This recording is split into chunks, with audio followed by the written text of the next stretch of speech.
नमस्कार दोस्तों, मैं हूं आपके साथ ऋषभ चौहान। बिहार की सियासत से एक बहुत बड़ी और चौंकाने वाली खबर सामने आई है। रात के करीब 1 बजे जब लोग गहरी नींद में थे, तब पटना की सड़कों पर अचानक पुलिस की हलचल बढ़ गई। भारी पुलिस बल, दर्जनों गाड़ियां और सीनियर अफसरों की टीम सीधे निकल पड़ी मोकामा के जेडीयू प्रत्याशी अनंत सिंह के घर की ओर। और उसके बाद जो हुआ उसने पूरे बिहार की राजनीति में भूचाल ला दिया। जी हां, दुलारचंद यादव की जान जाने के मामले में नाम सामने आने के बाद आखिरकार अनंत सिंह को देर रात गिरफ्तार कर लिया गया है। 2 दिन पहले बिहार की सियासी जमीन मौन नहीं थी। मोकामा में दबंग छवि वाले नेता दुलारचंद यादव की जान ली गई थी। सोशल मीडिया, धरना प्रदर्शन और जन भावना के कारण मामला तेजी से राष्ट्रीय सुर्खियों में आ गया था। पोस्टमार्टम रिपोर्ट में सामने आई तो कुछ चौंकाने वाले तथ्य मिले। उनके पैर में गन शॉट के निशान थे, छाती पर भारी चोट मिली, जैसी चोट से फेफड़ा फटने की आशंका होती है।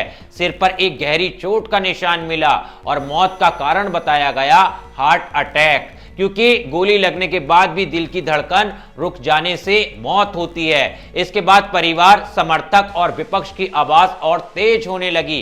गिरफ्तारी क्यों नहीं? यह मामला सीधे राजनीति से टकरा रहा था, क्योंकि दूसरी तरफ अनंत सिंह चुनाव प्रचार में व्यस्त दिख रहे थे, मंचों पर भाषण भी दे रहे थे। विपक्ष ने सवाल उठाए, अगर जंगल राज की बात करते हो तो ये क्या हो रहा है? जान जाने का आरोप होने के बावजूद प्रचार कैसे?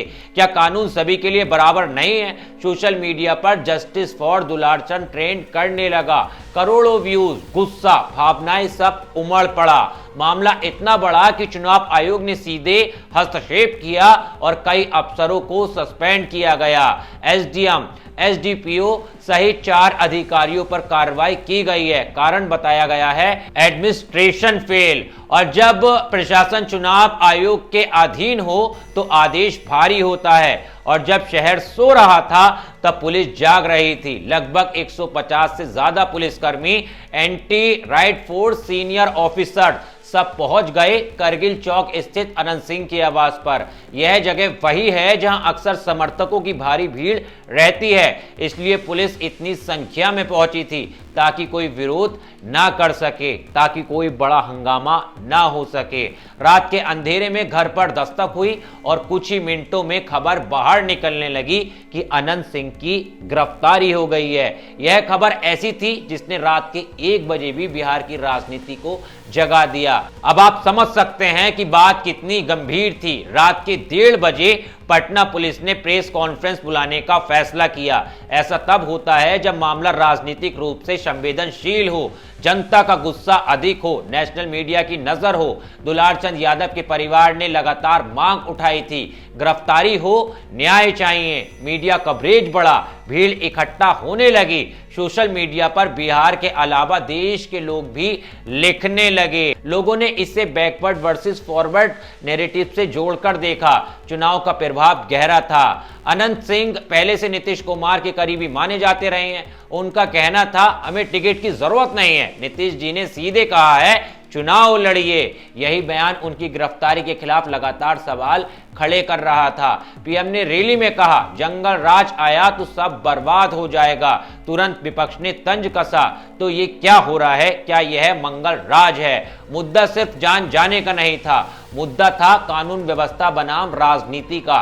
दबाव बढ़ा, जनता का गुस्सा बढ़ा, सीनियर पत्रकारों ने सवाल उठाए और फिर प्रशासन को लग गया कि अगर अभी कार्रवाई नहीं हुई तो वोट प्रभावित होंगे, हिंसा भड़क सकती है, राज्य की साख गिर सकती है। और अब बड़ा सवाल यह है कि अनंत सिंह को कहां ले जाया जाएगा, किन धाराओं में केस चलेगा, उनके साथ और कौन कौन आरोपी बनाए जाएंगे, क्या जमानत तुरंत मिलेगी, क्या चुनाव लड़ पाएंगे? लेकिन दोस्तों, इस घटना ने एक सीख जरूर दी है, कानून ऊपर है, भावनाएं शक्तिशाली हैं। सोशल मीडिया अब न्याय की दिशा तय कर सकता है, चुनाव आयोग चीजों को पलट सकता है। अनंत सिंह के समर्थकों में मायूसी है, जबकि दुलारचंद यादव के परिवार को कुछ राहत मिली है। यह केस सिर्फ बिहार तक सीमित नहीं है, यह एक नेशनल डिबेट बन चुका है। जान जाना, जाति, चुनाव, प्रशासन और कानून के बीच खिसी रसाकसी है।